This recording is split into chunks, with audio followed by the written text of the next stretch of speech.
এ কি দাসী, তোমার জটা মতো এখন পর্যন্ত ধ্যান করেই যাচ্ছে, কিছুতেই তো তার ধ্যান এখন পর্যন্ত ভঙ্গ হলো না। এদিকে রাত কত হয়ে গেছে, সেদিকে কি তোমার খেয়াল আছে? পিতামশাই নিশ্চয়ই আমার জন্য দুশ্চিন্তা করছে। এখন কি আমি এখানে জটামার সাথে কথা বলার জন্য সারাটা রাত ধরে অপেক্ষা করবো? একটু অপেক্ষা করুন, আসলে বড় কিছু ঘটাতে গেলে একটু কষ্ট সহ্য করতে হয়। আর তাছাড়া আপনি কি চান না ওই ফুলকুমারীকে রাজপ্রাসাদ থেকে দূরে করে দিতে? হ্যাঁ, চাই তো বলেই তো তোমার সাথে এত রাতে এভাবে গভীর জঙ্গলের মধ্যে এই কুটিরে অপেক্ষা করছি। কিন্তু কখন কখন যে তোমার জটামায়ের ধ্যান ভঙ্গ হবে সেটা নিয়ে যত দুশ্চিন্তা আমার। আর একটু অপেক্ষা করুন, দেখবেন এক্ষুনি জটামায়ের ধ্যান ভঙ্গ হয়ে গেছে। তোদের আর খুব বেশি একটা সময় অপেক্ষা করতে হবে না। এই তো ধ্যান ভঙ্গ হয়েছে আমার। তোর আসার কিছুক্ষণ আগে আমি ধ্যান সাধনায় বসেছিলাম। আমি কি করে আমার ধ্যান সাধনা সম্পূর্ণ না করে তোর সাথে কথা বলি? এখন বল, কি প্রয়োজনে এসেছিস আমার কাছে? আসলে আমি ভীষণ বিপদে পড়ে আপনার কাছে এসেছি জটামা, আপনার সাহায্যের জন্য। আর আপনি যদি আমাকে সাহায্য না করেন তাহলে আমি যে বিপদ থেকে উদ্ধার হব না। আপনি আমাকে সাহায্য করুন, তার বিনিময়ে আপনি যা চাইবেন আমি তাই দেব। ওদিকে তান্ত্রিকটা যজ্ঞ করতে থাকে, আর যজ্ঞ করতে করতে হঠাৎ তান্ত্রিকের যজ্ঞের আগুন বিকটভাবে বাড়তে শুরু করে। আর তার আগুন এতটাই বাড়তে থাকে যে মনে হচ্ছিল কিছুক্ষণের মধ্যেই হয়তো এই যজ্ঞের আগুন ছড়িয়ে চারপাশটা পুরো ছাই হয়ে যাবে। সুমন ভীষণ ভয় পেয়ে যায়। কি হচ্ছে? তান্ত্রিক বাবা তো ধ্যান সাধনা করছে, কিন্তু তার যজ্ঞের আগুন এভাবে ভুসে উঠেছে কেন? আর এই যজ্ঞের আগুন এতটাই তীব্র হয়ে উঠেছে যে যখন তখন এই চারপাশে আগুন লেগে যেতে পারে। না, আমি এক কাজ করি, তান্ত্রিক বাবাকে বরং ডেকে আমি তাকে দৃশ্যটা দেখাই, না হলে তো এখনই মহা বিপদে পড়ে যাব। আমরা দুজনে আগুনে পুড়ে ছাই হয়ে যাব। এই কথা বলে সুমন তান্ত্রিক বাবাকে তখনই ডাকতে যায়। তখন হঠাৎ করে সে আগুন থেকে কালো ধোঁয়া বের হতে থাকে। এটা কি হলো? এই আগুন থেকে তো তীব্র কালো ধোঁয়া বের হচ্ছে, আর এই ধোঁয়াতে পুরো জায়গাটা অন্ধকার হয়ে গেল। কিন্তু এমন ধোঁয়া হওয়ার কারণ কি? কিছু তো বুঝতে পারছি না। একে তো এই যজ্ঞের আগুন এত তীব্র রূপ ধারণ করেছে, তারপর আবার এই যজ্ঞের আগুন থেকে এভাবে কালো ধোঁয়া ছড়িয়ে পড়েছে। এটা কি কোনো বিপদের ইঙ্গিত, নাকি তান্ত্রিক বাবার যজ্ঞ করার জন্য এখানে এলাম, আর তুমি কি না আমাকে এখানে একা ফেলে চলে যাচ্ছ? এটা কেমন কথা বলো কুমকুম? দেখো রাজকুমার প্রতাপ, আমি চাই না রাজপ্রাসাদের কেউ আপনারা আমার দিকে আঙ্গুল তুলুক। আর তাছাড়া রাজপ্রাসাদের প্রহরী বা দাসদাসীরা সবাই সব জায়গায় আছে, যখন তখন ওরা জেগে যেতে পারে। আর বারান্দায় যদি আমাদের এইভাবে একা একা দাঁড়িয়ে কথা বলতে দেখে তাহলে যে আমার মা যাবে। তাই বলছি, আপনি দয়া করে আমাকে এইভাবে বিপদে ফেলবেন না। এই কি ফুলকুমারী, এসব কি বলছো? কি আমি কি করে তোমাকে বিপদে ফেলতে পারি বলো তো? আসলে আমার বড্ড একা লাগছিল, মায়ের জন্য মনটা বড্ড খারাপ লাগছিল, ঘুম আসছিল না কিছুতেই। তাই তো আমি বারান্দায় এসেছিলাম, কিন্তু এখানে এসে দেখি তুমি দাঁড়িয়ে আছো, আর ভাবলাম তোমার সাথে বরং আমার কষ্টগুলো ভাগাভাগি করে নি। তুমি আমাকে ভুল বুঝো না ফুলকুমারী। সত্যি সত্যি তো রাজকুমার প্রতাপ তার মাকে বড্ড ভালোবাসতো। আমি বুঝে গেছি, নিশ্চয়ই সেজন্য তার মন খারাপ ছিল।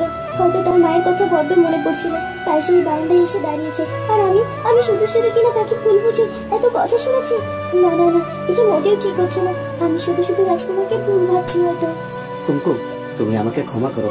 আমি কি করে বোঝাবো, তোমাকে আমি মন থেকে ভালোবাসি, আর তাই তো কিছুতেই তোমাকে আমি ভুলতে পারছি না। এই জন্য তোমাকে নেওয়ার জন্য আমি রাজপ্রাসাদে এসেছি। আর তোমাকে যদি আমাকে রাজপ্রাসাদ থেকে নিয়ে যেতে। সারা রাজপ্রাসাদ ফুলকুমারীকে খুঁজে বেড়াতে থাকে, কিন্তু রাজপ্রাসাদের কোথাও ফুলকুমারীকে খুঁজে পায় না সে। না, ফুলকুমারী তো রাজপ্রাসাদের কোথাও নেই। তাহলে এই রাতের অন্ধকারে কোথায় যেতে পারে? রাজপ্রাসাদের বাইরে তো কোনোভাবেই যাওয়ার কথা নয়।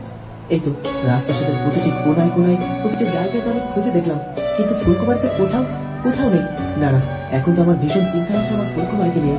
ও কোথাও কি চলে গেল আমাকে কিছু না বলে, নাকি ওর আবার কোনো বিপদ আপদ হলো, সেটা তো বুঝতে পারছি না। আর তাছাড়া আমি যখন ঘুমাতে গেলাম ও তো আমার পাশে শুয়েছিল। হঠাৎ করে আবার কোথায় চলে গেল আমার ফুলকুমারী? সারা দাও ফুলকুমারী। রাজকুমার ফুলকুমারী বলে ডাকতে থাকে। তখনই তার মনে হয় সে বারান্দাতে ফুলকুমারীর খোঁজ করেনি।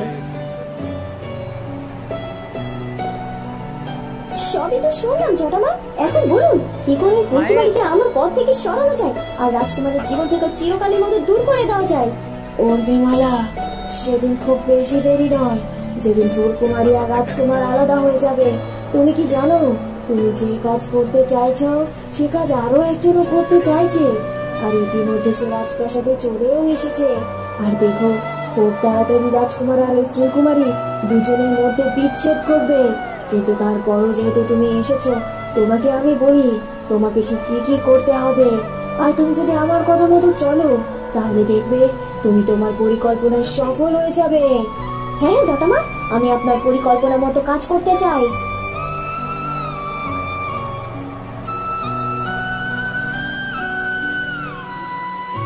তান্ত্রিক বাবা, তান্ত্রিক বাবা, আপনার ধ্যান ভঙ্গ করুন। তান্ত্রিক বাবা, আপনার সামনে যে অনর্থ গড়ে উঠতে যাচ্ছে, আপনি ধ্যান ভঙ্গ করে এই বিপদ থেকে বাঁচার চেষ্টা করুন। তান্ত্রিক বাবা, এভাবে এভাবে চুপ করে বসে থাকবেন না, আপনার ধ্যান ভঙ্গ করুন।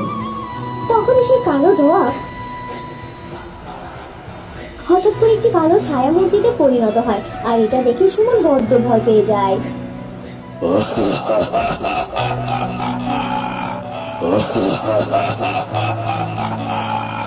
কি কে তুমি? কি চাই আমার এখানে? আর আর তুমি এভাবে ছায়ার মতো রূপ ধারণ করে এসেছো কেন? আর এভাবে বিকট ভাবে হাসছো কেন? কেন আমায় চিনতে পারলো না? ও আমার শক্তি সাধনা করে, অথচ আমাকে চিনতে পারলো না। আর তাই ওকে শাস্তি পেতেই হবে। আমি এক্ষুনি নিজের হাতে ওকে শাস্তি দেবো, ওকে শেষ করে ফেলবো। এই কথা বলে সেই ছায়া মূর্তিটি সুমনের উপর শক্তি প্রয়োগ করে। আর সাথে সাথে সুমন একটি পেঁচাতে পরিণত হয়ে যায়। বাঁচিয়েছো, আর তাই আমি ওর প্রাণ ভিক্ষা দিলাম। এখন এসব কথা বাদ দিয়ে বলো, আমাকে কেন ডেকেছো? আমার হাতে সময় খুব কম, যা বলার তাড়াতাড়ি বলে ফেলো।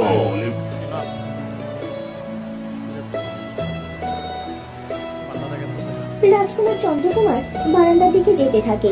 আর এদিকে প্রতাপও সেই পথেই বারান্দা থেকে আসছিল।